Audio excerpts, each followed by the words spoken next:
Halo Minasang, perkenalkan nama saya Utari Novela. Saya adalah salah satu dosen pada jurusan Sastra Jepang Universitas Bina Nusantara. Saya biasa dipanggil Ella Sensei. Minasang, bertemu lagi pada rangkaian video yang ketiga. Pada video yang ketiga ini kita masih membahas mengenai Japanese Phonetics, yang mana pada saat ini kita akan melihat ada 3 hal yang akan kita lihat, yaitu mengenai hase, phonetation, choong articulation, dan onsei kikang atau speech organ. Nah, pada alat ucap manusia atau kita kenal dengan onsei kikang itu memiliki 2 bagian. Jadi secara garis besar dibagi atas 2. Yang pertama bagian bawah atau koto kita kenal dengan laring, dan bagian atas atau into kita kenal dengan faring. Nah, pada bagian bawah alat ucap itu menghasilkan hase atau bunyi, yang mana kerja dan mekanisme alat ucap bagian bawah ini terdapatnya pita suara. Ya, kemudian untuk bagian atas alat ucap berarti into ijo no bubung hase kiko. Jadi adalah coong atau artikulasi, mekanisme pelafalan atau vokalisasi alat ucap bagian atas.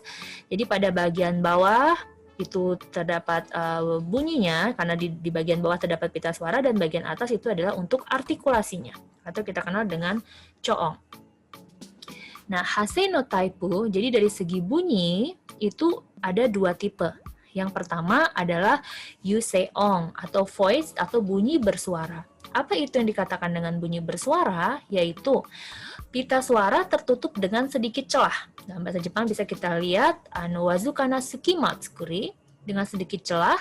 Dari celah tersebut pada saat bernafas dari paru-paru, udara mengalir dan pita suara menjadi bergetar. Ya, jadi pita suara menjadi bergetar. Suara yang diiringi dengan getaran pita vokal selama penyesuaian nada disebut dengan bunyi bersuara. Jadi ketika pita suara bergetar, itu kita sebut dengan yuseong atau bunyi bersuara. Di antaranya contohnya adalah huruf yang kita lafalkan, yang mana menggetarkan pita suara kita adalah B, Z, dan G. Minasan mungkin bisa sambil merasakan kalau pita suara itu bergetar ya.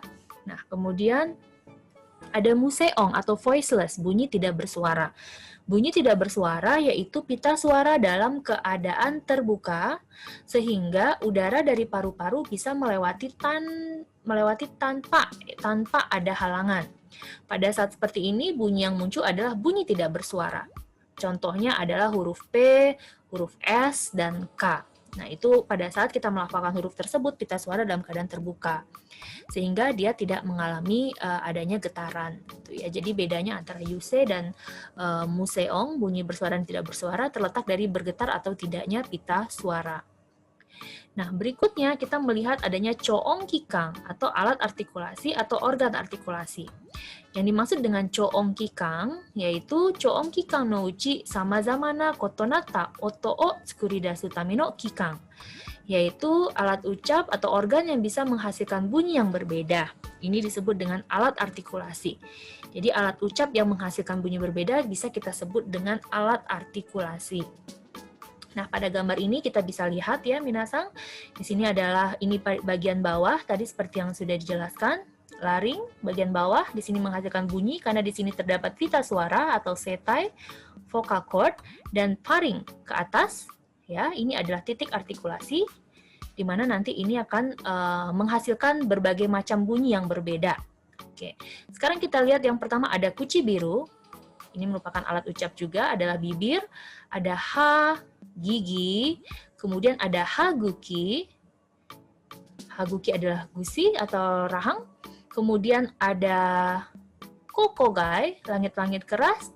Kemudian ada naokogai, pada bagian belakang. Kita bisa merasakan itu ada langit-langit lunak. Dan ada kogaisui. Nah, kogaisui ini ada yang menerjemahkannya dengan anak lidah. Kemudian ada into, ya, into.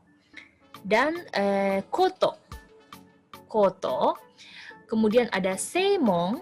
Nah, ini seimong. Seimong ini bisa dikatakan merupakan pintu masuk di dekat pita suara. Jadi bukan pita suara, tapi adalah gerbangnya atau pintunya pita suara.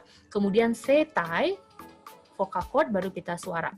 Di sini juga ada biko. Di sini biko adalah rongga hidung. ya, berongga hidung. Kemudian ada koko. Nah, koko di sini adalah rongga mulut. Jadi semua ini kita sebut dengan koko. Nah, keseluruhan ini kita sebut dengan alat ucap. Oke, di sini ada penjelasan berbagai macam alat ucap. Nanti minasang bisa baca masing-masing dari alat ucap tersebut seperti bibir, gigi, itu menghasilkan huruf apa saja dalam bahasa Jepang.